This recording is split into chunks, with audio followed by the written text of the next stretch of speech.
माँ भगवती गंगा के पुण्य तटों पर पतंजलि के अनथक अदम्य निरंतर ऐसे अद्भुत प्रयत्न और पुरुषार्थ के कारण पतंजलि भगवान के नाम से स्थापित ये इतना बड़ा विशाल विस्तार और उसमें ऋषि ग्राम में बैठे हुए सभी मेरे आत्मज, मेरे प्यारे, मेरे हृदय में विराजमान सन्यासी होने को उन्मुख और कदाचित अगर गृहस्थ भी बनेंगे तो भी धरती और धर्म जिन पर गौरव करेगा, ऐसे बच्चों को पाकर आज मैं धन्य हूं।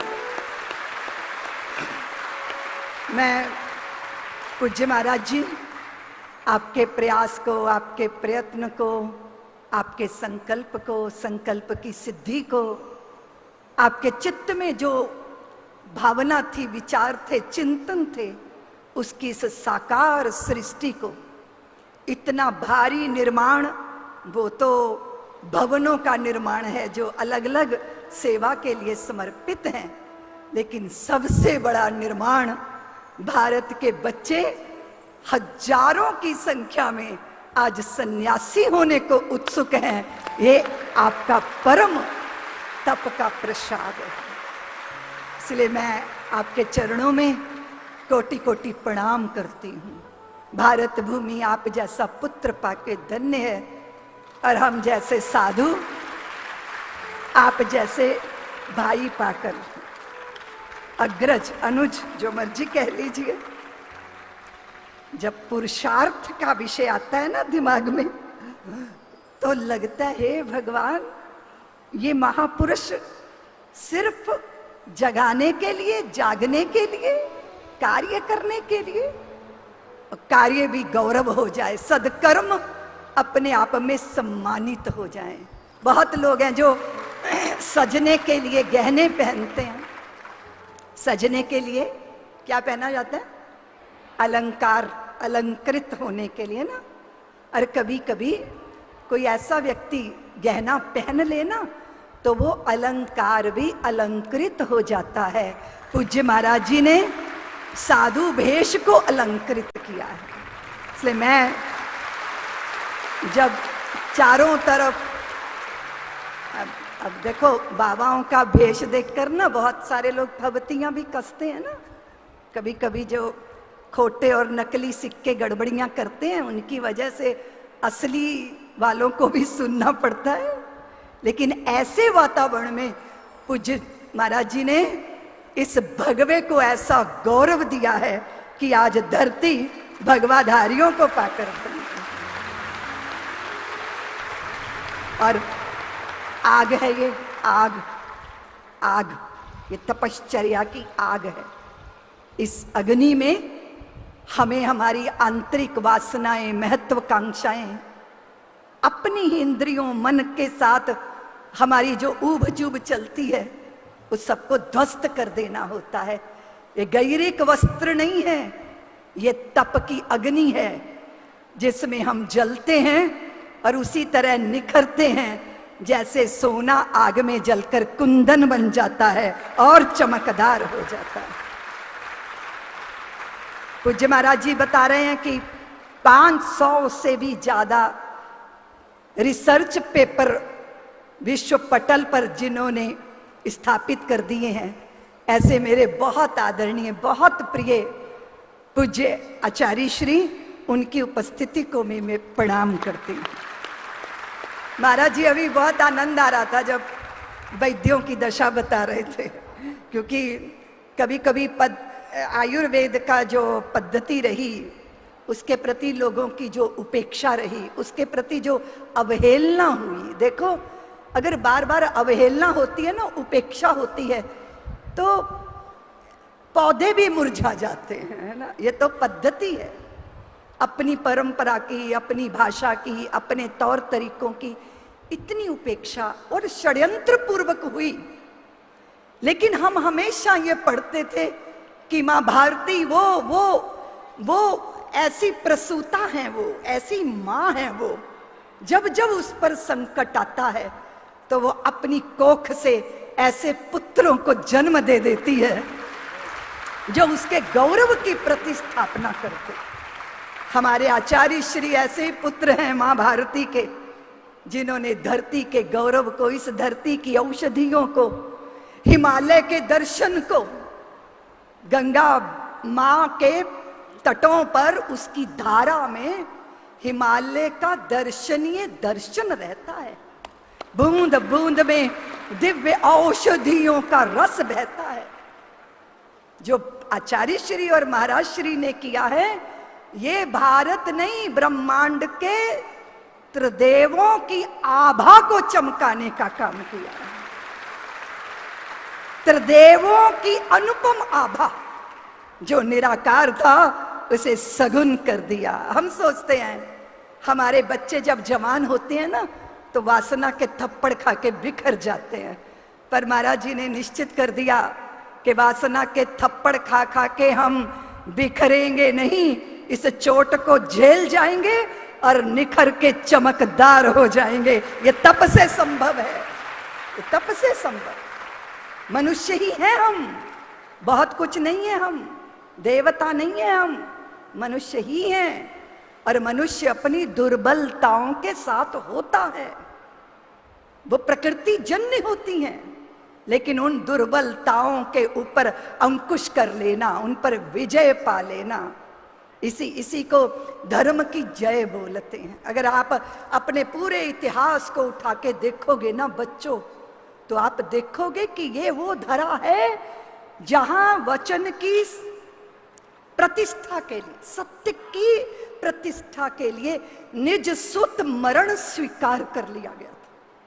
सोचो जरा, 15 दिन की भूखी आंतें हों, 15 दिन की भूखी आंतें हों और सम्मुख कोई भूखा आ जाए और हम अपनी परवाह ना करें, हाँ, और फिर हम देखें कि नहीं, उसकी भूख की फिक्र करनी है। हम यज्ञ तो धर्मराज युधिष्ठिर ने भी किया था, वो तो राजसूय यज्ञ था। जब बड़ा विशाल यज्ञ होता है, भारी पराक्रम और भारी जब पुरुषार्थ होता है, तो सहज रूप में कहीं अंकुर पैदा हो सकता है अभिमान का चित्त में कि मैंने किया। अभी पूज्य महाराज जी कह रहे थे ना कि कर्ता केवल परमेश्वर है, ना मैं कुछ हूं ना तुम कुछ हो, उसने जिससे जो चाहा है उससे वैसा काम लिया है। हम नहीं है, हमारा उपयोग किया है, हमारा प्रकृति और परमात्मा ने उपयोग किया है, हम उपकरण हैं। लेकिन भगवान हमें अपना उपकरण बना लें, इसके योग्य तो बनना होगा ना, उसके लिए तो साधना करनी होगी। तो हुआ क्या कि उन्होंने इतना बड़ा, सारे भूमंडल के राजा उनके चरणों में आके बड़े बड़े उपहार अर्पित कर रहे हैं, और एक अजीब सी घटना घटी। एक नेवला आया और यज्ञ भूमि में लोटपोट होने लगा। उसका आधा शरीर स्वर्ण जैसा चमक रहा था। भगवान ने पूछा कि आप क्या कर रहे हो ये? तो उस नेवले ने मनुष्यों की सी भाषा में कहा कि मैं एक बार जा रहा था अपनी पगडंडी तो एक झोंपड़ी में चला गया। 2 पति पत्नी थे, भोजन उनको प्राप्त नहीं था, तो बहुत दिनों बाद उनको भोजन प्राप्त हुआ। तो उनके द्वार पर एक चंडाल ने आके कहा कि हमें भूख लगी है, भोजन चाहिए। तो उन्होंने अपना आधा भोजन चंडाल को दे दिया। चंडाल ने कहा मेरे कुत्ते भी भूखे हैं, तो उन्होंने बाकी बचा भोजन भी उन कुत्तों की भूख को तृप्त करने के लिए दे दिया। और फिर स्वयं अंजलि में जल लिया, जलपान किया, हाथ धो लिए, हस्त प्रक्षालन किया, और जहां जहां वो जल गिरा वो भूमि गीली हो गई। और मैं अचानक उस गीली भूमि से जब निकला, तो जहां जहां वो गीले मिट्टी के कण मेरे शरीर में लगे, तो वो मेरा शरीर स्वर्णमयी आभा से युक्त हो गया। अब मुझे लगता है कि मैं बड़े बड़े यज्ञ जहां होते हैं मैं वहां जाता हूं, उस भूमि में लोटपोट होता हूं, ताकि मेरा बाकी शरीर भी स्वर्ण जैसा हो जाए। मैं इसी दृष्टि से धर्मराज युधिष्ठिर के यज्ञ में आया, लेकिन मैं फिर निराश होकर ही जा रहा हूं, क्योंकि बाकी शरीर मेरा यहां स्वर्णमयी जैसा हुआ नहीं। तो भगवान मुस्कुराए, फिर धर्मराज युधिष्ठिर की तरफ देखा और फिर उन्होंने कहा कि सुनो सुनो युधिष्ठिर, दुनिया भर के विशाल यज्ञ, बहुत सारे पुरुषार्थ किए जाए, बहुत अच्छी बात है, लेकिन परम यज्ञ वो है कि महीनों से आप भूखे हों और फिर भी कोई द्वार पे भूखा आ जाए, आपको उसके भूख की चिंता हो। इससे बड़ा यज्ञ कोई दूसरा हो नहीं सकता। पूज्य महाराज श्री ने इस प्रारंभ में अपनी भूमिका में एक विषय रखा, हम दरिद्रता के पुजारी नहीं हैं, हमें दरिद्रता से लड़ना है, संघर्ष करना है। अगर हम दरिद्रता को नारायण कहेंगे तो ये बहुत बड़ी गलती है। दरिद्रता के साथ नारायण नहीं होते, नारायण तो लक्ष्मी के साथ ही होते हैं, लक्ष्मी नारायण। कई शब्दों ने हमारे अंदर भ्रांतियां पैदा की, हमने दरिद्रता की पूजा की, और जबकि दरिद्रता से लड़ना होता है।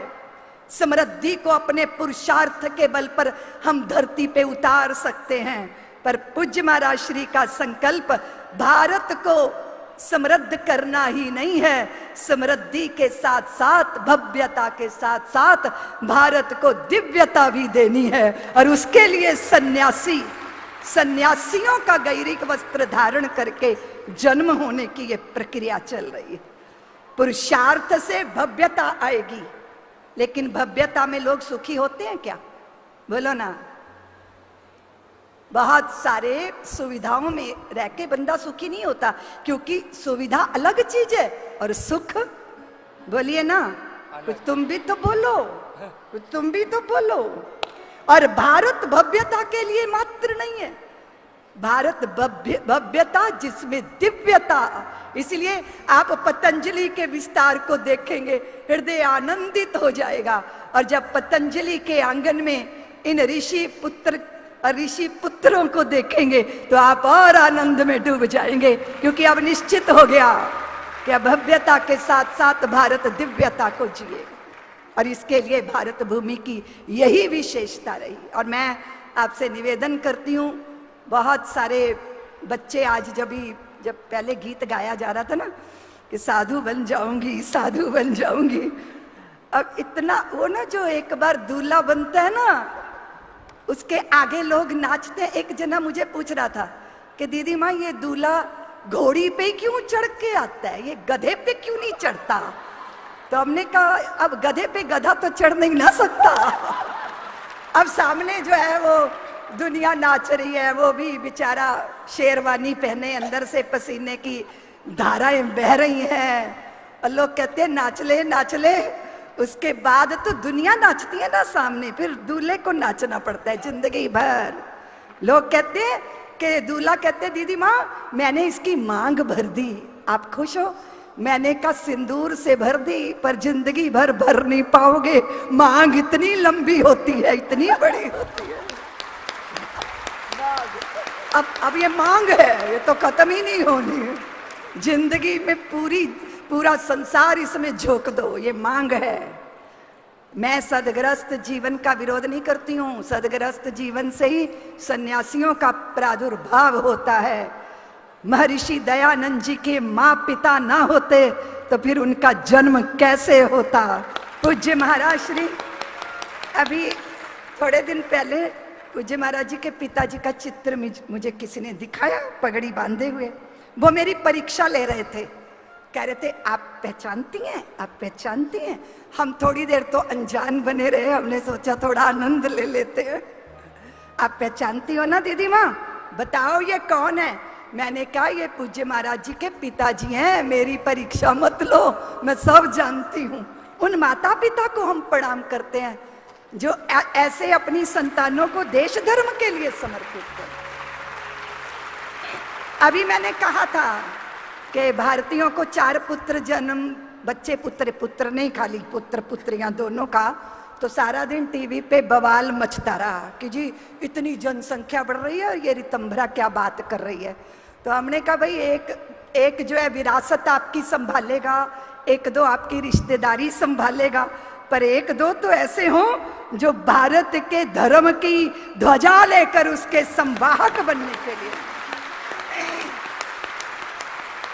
और सोचिए 15,000 आवेदन सन्यासी बनने के लिए आए हैं। इससे बड़ी हम सन्यासियों की कोई और विजय नहीं हो सकती। अच्छा, कभी कभी ना मुझे देख के परेशानी हो जाती है, जब बड़े बड़े आश्रमों को हम देखते हैं, कभी उनमें दिव्यता थी, वैभव थे, आरतियों के स्वर गूंजते थे, है ना। अभी काई चढ़ी हुई है, उसके ऊपर पेड़ पौधे पैदा हो गए, सफेदी करने वाला भी कोई मिलता नहीं। मुझे एक संत मिले थे पंजाब में, आचार्य जी, वो प्रीतम दास जी महाराज थे। उन्होंने एक बात कही कि आश्रम जो होता है ना, वो एक समाधि या कब्र की तरह होता है। उसमें मुर्दा बन के जीना पड़ता है। मुर्दा मतलब आपके अंदर वो जो वासनाएं मर जाएं, ऐसा कोई व्यक्ति मिले जो उद्देश्य और मिशन के लिए जिए। और देखते देखते क्या होता है कि व्यक्ति मिशन को भूल जाता है, वो अपनी महत्वाकांक्षा का दास बन जाता है। उसे लगता है मेरी पहचान बने, है ना, मेरी पहचान होनी चाहिए। पहचान के लिए कोई जीता है क्या? हम लोग जब साधु बनने निकले थे, सोच भी नहीं सकते थे कि माइक के आगे बोलेंगे। हमें कल्पना तक नहीं थी। हमें कल्पना नहीं थी कि कोई हमारी पहचान बन जाएगी। सोचते भी नहीं थे। कोशिश तो बहुत दूर की बात है। अगर गुरुदेव कहते थे ना प्रवचन करने जाओ, तो लगता था सूली पे चढ़ाने भेज रहे हैं। तो हमारे गुरुदेव ने कहा, देखो जो थोड़ा बहुत 5-7 मिनट बोलेगा वही हमारे साथ चल सकता है, क्योंकि उसी को दक्षिणा मिलेगी। भाई 5 रुपया, 10 रुपया, 50 रुपया मिलेगा तो ही तो फिर टिकट खरीदा जाएगा, तब फिर यात्रा संभव हो पाएगी। जाओ। और जब भेजते थे लगता था फांसी पे चढ़ने के लिए जा रहे हैं। और गुरुदेव कहते थे, रितंभरा बोलो बोलो, एक दिन बोलोगी तो पूरा देश जागृत हो जाएगा, बोलो। अब आप ये देखो कि किसान खेती करता है, फसल के लिए करता है, भूसे के लिए नहीं। इसलिए हमारे पुरुषार्थ हमारी प्रसिद्धि या हमारी पहचान के लिए नहीं होते। हमारे पुरुषार्थ मां भारती की प्रतिष्ठा के लिए होते हैं, और पहचान तो भूसे की तरह साथ में आती है। वो साथ साथ आएगी। समाज का काम करोगे तो प्यार मिलेगा, स्नेह मिलेगा, पर हम उसके दास नहीं हो सकते, हम उसके गुलाम नहीं हो सकते। हम मान सम्मान मिले तभी काम नहीं करेंगे, दुत्कार भी मिलेगी फिर भी देश का काम, जगहसाई होगी फिर भी लक्ष्य पर दृष्टि। ये है तप। तप पंच अग्नि को से तपना ही तप नहीं, कांटों की सेज पे लेटना तप नहीं है। तप है अपने मन के विरुद्ध चलना। भीतर से वासना थपेड़े मारेगी और उसका कान मरोड़कर उसको रास्ते पे लाना। ये है सन्यासी का तप। और ये अगर हो गया फिर ये गुरुकुल है। गुरुकुल, पतंजलि, आचार्य कुल। मैंने तो पीछे भूमि पूजन किया था। बन रहा, आप देख के आए। हाँ, वो आचार्य जी से मैंने पूछा था, आचार्य जी ने बताया। अब मुझे स्मरण करना है एक छोटी सी, मुझे समझ कि मुझे कितना बोलना है। आप ही हैं। मैं ही हूँ। बच्चे कितना झेलेंगे मुझको, बोलो।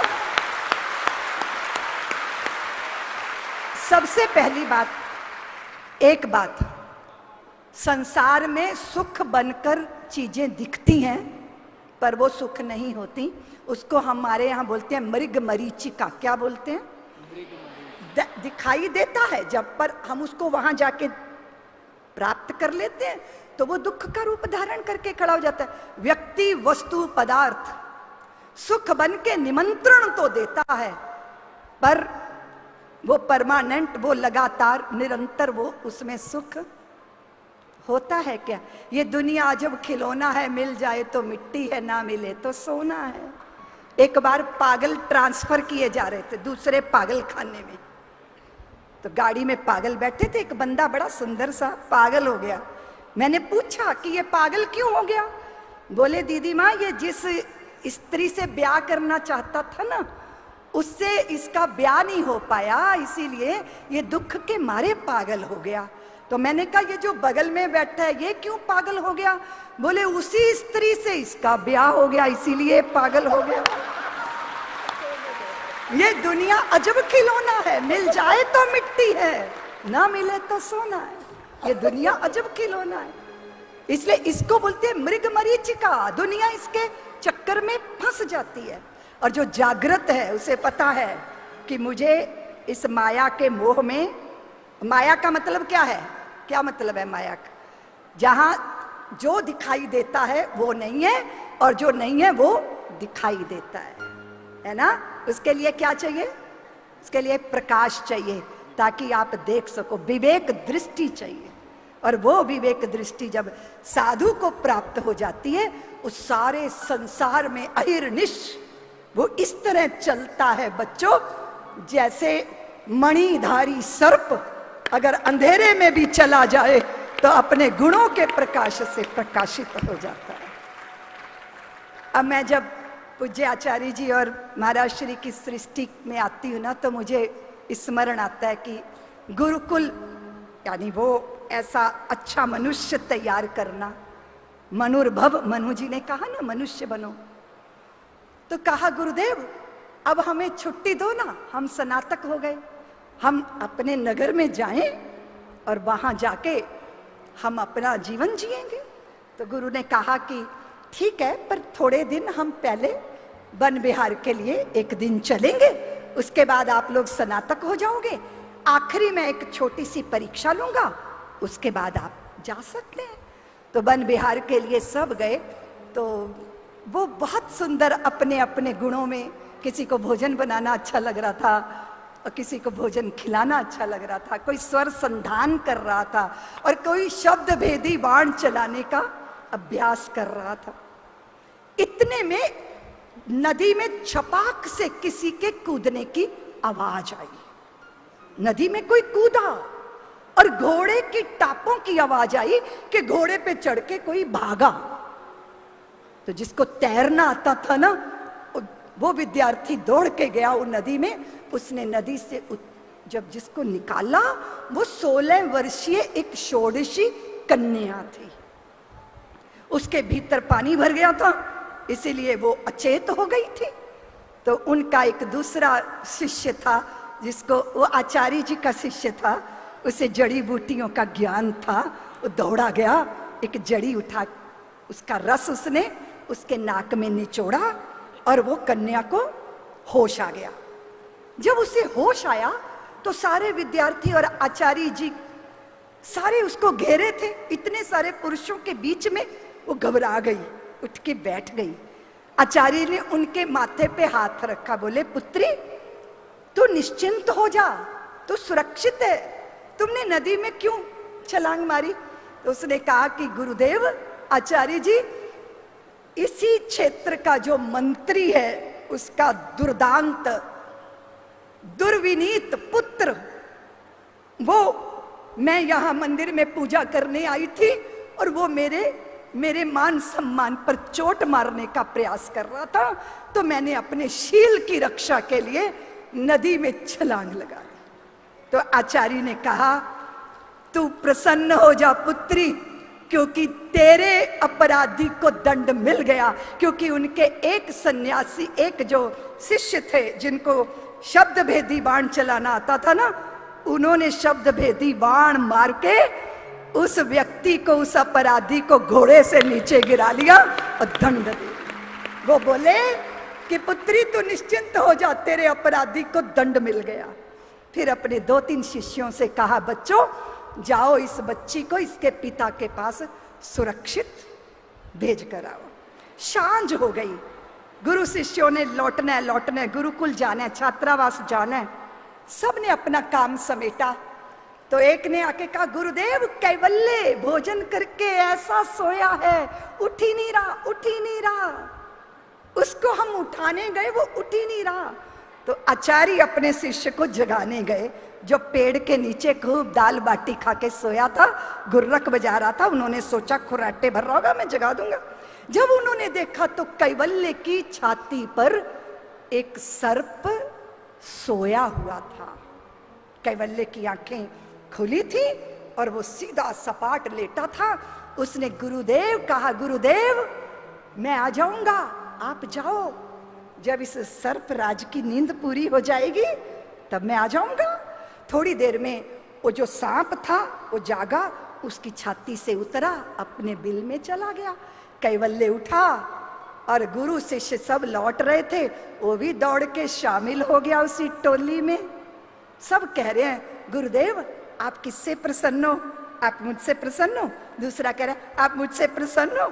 तो गुरुदेव ने कहा, हाँ, जिसने उस पुत्री की जान बचाई मैं उनसे भी प्रसन्न हूं, जिसने उसकी चिकित्सा की मैं उससे भी प्रसन्न हूं, जिसने उसके अपराधी को दंड दिया मैं उससे भी प्रसन्न हूं। गुरुदेव कैवल्य कितना साहसी है, वो कितना बहादुर है, उसकी छाती पे सांप सोया था, उसे डर नहीं लगा। तो गुरुदेव ने कहा, साहस बाद की बात है, कैवल्य साहसी है पर कैवल्य संवेदनशील है, जिसे जीवों की भी क्षुधा और निद्रा की चिंता हो और विषैले जीवों की भी क्षुधा और निद्रा की चिंता, वो संवेदनशील है। और याद रखना बच्चों, मनुष्य को मनुष्य तभी बनने का अवसर मिलता है जब उसके हृदय में कण कण के प्रति पशु पक्षी जड़ जंगम सबका जिसने पूरा ध्यान रखा है, देश अवस्था काल पात्रलक मानव कर्म विधान रचा है, ज्ञान भक्ति सत्कर्म समन्वित बहती जिसकी सुरसरी धारा, वही हमारा धर्म सनातन पावन हिंदू धर्म हमारा। हुआ ये कि वापिस जाना है, अब छुट्टी हो गई, परीक्षा। गुरुदेव परीक्षा कब लोगे? अरे अभी नहीं बताएंगे कब परीक्षा लेंगे। फिर उन्होंने 4 को चुना, जाओ। जैसे अभी महाराज जी कह रहे थे ना, बहुत सारे सन्यासी हैं, एक एक प्रकल्प का नेतृत्व करने लगे। अब जाओ, अभी से योग्य हो गए हो कि तुम न्याय ही करोगे, तुम सदाचरण ही करोगे, तुम्हारा जीवन मंगलाचरण ही होगा, मंगल आचरण। तो 4 शिष्य चुने उन्होंने कि जाओ तुम्हें छुट्टी, तुम पूरे हो गए। तो जंगल में से लौटते समय एक छोटी सी पुलिया थी। क्या थी? पुलिया। पुलिया। तो पुलिया पे जैसे पैर रखा तो सारी पुलिया पे कांटे कांटे कांटे कांटे बिछे। अब एक ने क्या किया, उसने कहा मैंने पुल से जाना ही नहीं, उसने नदी में तैरा, उधर चला गया। दूसरा जिधर जिधर पैर रख सकता था उधर उधर पैर रख के उधर गया। जो दूसरा तीसरा था उसने कहा मैं भी तैर के आता हूं, लेकिन जो चौथा था वो पुलिया के ऊपर बिछे हुए कांटों को बीनने लगा। वो 3 जो उधर गए उन्होंने कहा जल्दी आओ जल्दी आओ, सांझ हो रही, सूर्य अस्ताचल को जा रहे हैं, कोई जंगली जानवर आ जाएगा।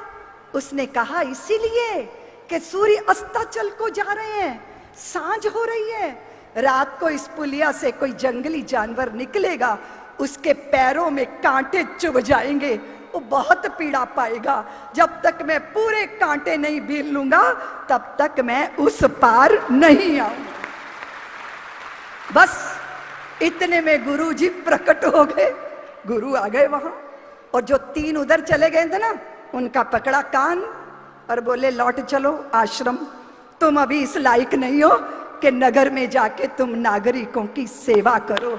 और वो जो पुलिया पे कांटे बीन रहा था, गुरुदेव ने कहा कि जाओ पुत्र, समाज में जाओ। जो दूसरों के मार्ग के कांटे बीनना जानता है वो कभी दूसरे के मार्ग में कांटे पैदा नहीं कर सकता। जाओ पुत्र, तुम उत्तीर्ण हो गए, तुम परीक्षा में उत्तीर्ण हो गए। जीवन में संवेदनशीलता, प्रेम, आनंद, करुणा, ये हमारे हृदय का धन है।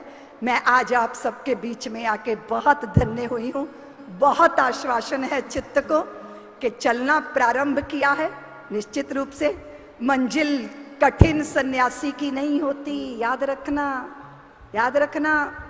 मंजिल कठिन सन्यासी की नहीं होती, क्योंकि सन्यासी के पैरों में उसकी मंजिल होती है, उसके लिए उसे चलना नहीं। दरअसल मंजिल वही थी, कदम उठाता जहां से पहले। हमने अपना तो कुछ करना नहीं। हा? जो जीवन मिला है, प्रारब्ध से जितना जीवन है, वो देश धर्म के लिए, मां भारती की आरती उतारने के लिए। आप सब देव हो, देवियां पहले देव हैं। हाँ, क्या नाम है? पूज्य महाराज जी रामदेव जी महाराज हैं, है ना? तो आपके नाम के पीछे देव हैं और इनके नाम के, क्योंकि ये स्वभाव से ही देवी है। ये स्वभाव से देवी, स्वभाव से समर्पण। मुझे लगता है कि पुरुष से ज्यादा स्त्री का समर्पण बहुत गहरा होता है। बुरा मत मानिएगा। ये रोज ही सुनते मेरे से। जीवन भर का सुवर्ण देकर भी करता मन दे दूं कुछ और है भैया। तन अंगीकार करो, मन स्वीकार करो, लोभ मोह छोह लेकर प्राण निर्विकार करो। प्रतिपल प्रतियाम दूं, सवेरे दूं, शाम दूं, जप तप पूजा प्रशमन देकर भी करता मन दे दूं कुछ और अभी। भक्ति भाव अर्जन लो, शक्ति साध सर्जन लो, अर्पित है अंतर मन अहम का विसर्जन लो। स्वप्न ले लो, जागरण ले लो, चिर संचित श्रम साधन देकर भी करता मन दे दूं कुछ और अभी। पूज्य महाराज जी, मुझे आपको प्रणाम करना है, मुझे आपको वंदन करना है। जब देश के अंदर ये बातें चलती हैं ना कि स्त्री को वेद पढ़ने का अधिकार नहीं, स्त्री को कथा का, जब हमने प्रारंभ में सन्यास लिया था ना बच्चों, हम ऐसे छुप छुप के रहते थे जैसे हमने कोई अपराध कर दिया हो, सामने नहीं आते थे हम। मेरे गुरुदेव ने सद्भावना यात्रा में शामिल हुए। पूज्य विरक्त श्रोमणी वामदेव जी महाराज, संत पंजाब के हालत इतने खराब थे, वहां पर इतना जबरदस्त, मतलब धरती रो रही थी, धरती के पुत्री धरती के विरुद्ध आचरण कर रहे थे। उस समय हमने एक बात कि ननकाना की ओर चलो, यदि पौरुष ने ललकारा है, खालिस्तान न मांगो, पूरा हिंदुस्तान तुम्हारा है। सिस्क रहे लाहौर कराची, पर अभी तक अधिकार नहीं। महापंचनद की माटी से रहा तुम्हें क्या प्यार नहीं। तक्षशिला बंदी जेलम की मुक्त अभी तक धार नहीं।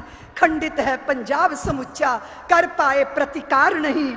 गुरुपुत्रों ने दीवारों से तुमको पुनः पुकारा है, खालिस्तान न मांगो, पूरा हिंदुस्तान तुम्हारा। उस समय सद्भावना यात्रा, उस सद्भावना यात्रा में, क्योंकि 84 के दंगे हो गए तो पूरा देश नफरत की आग में झुलस रहा था, संतों ने निश्चित किया अमृतसर जाएंगे सद्भावना यात्रा। हम गाड़ी में छुप के बैठते थे, हृदय रोता था कि सबके सामने नहीं आ सकते, लगता था कोई अपराध कर दिया। हमारे गुरुदेव ने इतना बड़ा साहस किया। हम सब उस सब जमाने की बात है, 38, 39, 40 साल होने जा रहे हैं। अलग वातावरण था, बड़ी प्रतिकूलताएं थी। आप भाग्यशाली हो पुत्रियों, आपको पूज्य महाराज श्री जैसे गुरुदेव भी मिले और इस समय जैसा समय भी। सारे महापुरुष आके आशीर्वाद दे रहे हैं। सारे महापुरुष आके आशीर्वाद दे रहे, तो कितना भाग्य है ना। और हम लोग कैसे छुप छुप के रहते थे। फिर हमारे गुरुदेव ने कहा कि रितंभरा, अपनी स्थान संतों में अपनी जगह स्वयं अपने तप के बल से बनानी पड़ेगी, ऐसा उन्होंने मंत्र दिया था। फिर हम देश में काम में लग गए। फिर सरोही एक जगह, सुन रही हो पुत्रियों, राजस्थान में सरोही एक जगह, सारे अखाड़ों के आचार्य महामंडलेश्वर संप्रदायों के संत महापुरुष, मैं घूमती घूमती पूरे देश का जागरण करती वहां पहुंची, पीछे खड़ी थी तो संतों ने कहा, आजा आजा रितंभरा, तू तो हमारी शक्ति है, मंच पे आजा। और उसकी लंबी, जैसे अभी पूज्य महाराज जी ने कहा ना कि भारी तप, भारी प्रतिकूलता, अंतर्द्वंद, देखो जो अंतर्द्वंद भी होते हैं ना, वो प्रसव पीड़ा जैसे होते हैं। कोई भी आप कुछ नया करने चलो, उसके लिए जैसे बच्चे को जन्म देने में प्रसव पीड़ा होती है, ऐसे प्रकल्प खड़े करने में भी। और ये सारा इतना बड़ा, इतना ये कोई सामान्य व्यक्ति नहीं कर सकता। मैं अभी सत्यप्रिया से कह रही थी, सत्यप्रिया पूज्य रामदेव जी महाराज तो ईश्वर की विभूति हैं, ये सामान्य व्यक्ति नहीं कर सकता। और मैं आज पूज्य आचार्य जी को और पूज्य महाराज जी आपके चरणों में वंदन करती, अपने सब नव सन्यासियों के जीवन मंगलमय हो। बात तो ये चल रही थी कि दूल्हे के लिए एक दिन बाजे बजते हैं, पर सन्यासी जहां पहुंच जाता है वहीं ढोल धमाकों से स्वागत होता है। रोज पुष्प माला अर्पित होती है, रोज रोज संगीत होता है, रोज, है ना, क्योंकि सन्यासी भगवान की उत्सव मूर्ति है। इस बात को ध्यान करते हुए इस वस्त्र की गौरव है, इस वस्त्र का इसकी गरिमा है, इसकी प्रतिष्ठा है ना। वैसे तो ये गधे को भी पहना दिया जाए तो वो भी पूजने लग जाता है, क्योंकि इस वस्त्र की पूजा होती है, व्यक्ति की पूजा। बोलो बच्चों, अब आखिरी बात कह रही हूं। सब पुतले हैं हांड मांस के। बोलो, अंतर्निहित भाव होता है, कुछ उज्जवल आलोकित रवि से, कुछ में कुछ दुराव होता है। कोई दस्तावेज नहीं है इसको परिभाषित करने में। संत व्यक्ति या वस्त्र नहीं है, वो तो बस स्वभाव होता है। स्वभाव में साधुता, स्वभाव में सज्जनता, स्वभाव में परदुख कातरता, स्वभाव में करुणा और स्वभाव में परमार्थ। ऐसा प्रसाद ईश्वर हम सबको दे, इतना ही निवेदन करती हुई